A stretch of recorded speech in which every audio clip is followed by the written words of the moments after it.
Hi, welcome to another one of Bob's Histories and Mysteries.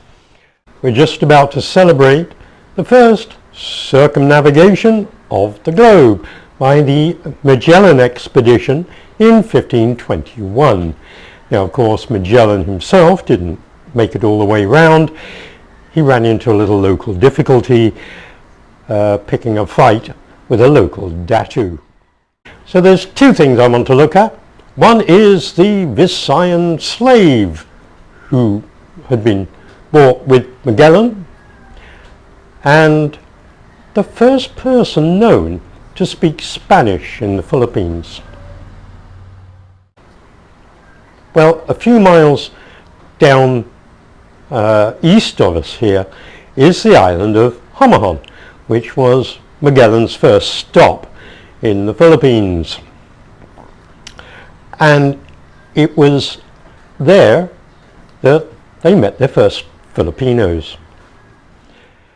I was interested to see in this article by National Geographic that Enrique, Magellan's slave, spoke the indigenous language. This has left many people thinking Enrique must have spent time in the Visayas or have come from the Visayas. But he didn't speak the indigenous language. When the fishermen approached Magellan's vessel, they communicated with signs and signals, and that's very easy to do. When you just sailed across the Pacific, you're thirsty, you're short of water, you just go, you're hungry. You go, that's easy. And Pigafetta does not mention Enrique speaking the local language. What he does say is that the kings here speak more languages than others. And indeed, the fishermen went away and they came back with a guy who could speak with Enrique. So what language did they use? Well, that language would have been Malay. Malay was a common trading language throughout Southeast Asia. And when you're going to trade, you'll always find some language to trade in. So what about Enrique? What do we know about him? Well, we know that roughly 10 years before Magellan came to the Philippines, he was in Malacca, helping the Portuguese overtake the place. And it was there that he bought Enrique. And the papers say that Enrique was a Sumatran. He took Enrique all the way back to Spain with him, and then brought him all the way round to the Philippines.